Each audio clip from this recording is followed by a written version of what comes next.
whether coffee produced and distributed by women-owned enterprises would have a higher market share. I just have no clue. I think it might, but I don't know. Sorry. Mr. Pake has had his hand up for some time. Thanks. Pankaj, I'd like to try to answer the question that you posed of us. What are the key priorities that have emerged from the discussion that we've had over the last 2 days? And what are the implications for international policy making? I believe a number of very useful new ideas have emerged, but perhaps the most important, the key important idea that has emerged is this entire concept of value creation versus the volume in terms of international trade flows.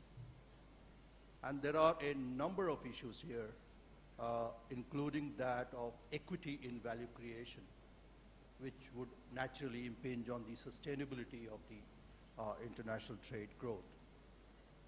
Now, what are the policy implications? It's very clear that there are a large number of very, very poor countries, especially in Africa, but also elsewhere, which are part of international value chains, but are unable to add as much value they can potentially do because of various constraints that they face. And here we're looking at a number of international policy interventions. For instance, the first one is obviously that of physical infrastructure. And I think we have to start thinking not only in terms of export infrastructure or national infrastructure, but in terms of, say, Africa, transnational physical infrastructures, so that we facilitate value creation.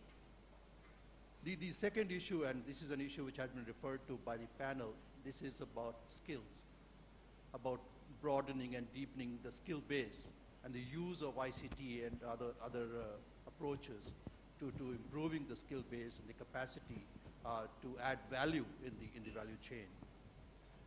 The third issue, which I think Alexander Berkawi raised very well, is that of the resource constraint problem that we are facing across a range of sectors, and how we need better technology in improving resource efficiency, resource use efficiency. And I think this in the medium term, this is going to be a very, very important issue that we would ignore at our peril. And the next issue I would like to focus on is again another area which Alexander referred to. That is, how do you incentivize the global financial system to invest in these areas? How do you spread the risk? How do you underwrite that risk? Because the financial system globally has a short-term risk perspective. How do you lengthen that risk perspective, and how do international institutions and governments help the financiers in taking that risk? And the last issue is an issue of inverted tariff structures in terms of tariff escalation, tariff peaks, etc., both in developed countries and in developing countries, which we would need to straighten out to facilitate that value creation. Now, this is a pretty large menu for action, and obviously it is a menu which involves a number of international institutions, not only one, and therefore we need to have a forum, a debate, where all related international institutions like the World Bank, the regional development banks, WTO, the UNCTAD, the ITC can come together and create an integrated work program to tackle this problem. Thanks.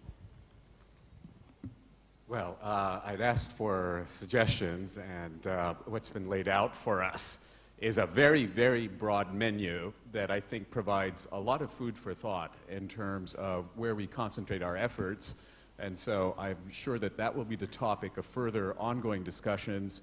I think I was instructed to try and make sure that the session closed at the time originally stipulated, 6:30, but I've ignored a gentleman holding his mic up there for quite some time now. So with the request that this be a short question, please. Okay, this is not a question, just to meet your suggestion. Yeah, okay, suggestion to make. When WTO promoting trade liberalization, and UNCTAD is supposed to promote competition policy, but however, it's not so successful after 30 years. Yeah, I think ITC can take initiative to bridge the two sides in promoting, balancing export and import. So I think the next forum needs to invite more advanced countries promoting both imports to advanced countries, so that this forum is not going to be the forum for developing countries alone. Thank you. So that suggestion's noted as well. And now let me just ask the panelists if they had any very brief closing reflections that they wanted to make before we turn to Willem as rapporteur. There is something I'd like to throw to the institutions. There is a certain reality that needs to be emphasized. The much touted gains of liberalization have not materialized for many developing countries because of supply-side constraints. In fact, it's not just barriers in the export market, which include the traditional tariff barriers and the non-tariff barriers. We have internal barriers that exist, and I think you alluded to some of them: the poor infrastructure, inadequate financing, excessive red tape, lack of knowledge. I think, Professor, you had said if we are better informed, then there is so much more that we can do. Lack of competitiveness. And these supply-side constraints will have to be addressed in the international context. And I think it is what the Aid for Trade aims to do. But then there is the issue of the financing. There is the issue that it has to be looked at as we look ahead. How are we going to deal with those countries who are just not seeing the gains because of what is happening in their internal economies? Just a very brief comment, very practical. I would just like to come back to the pension funds. When I was still in the finance industry, I was always struck by the fact that the United Nations Pension Fund did not include any of these criteria in its investments. I don't know whether ITC pension funds do it, whether WTO pension funds do it, but I think that's a point of action that we could take up. Thank you.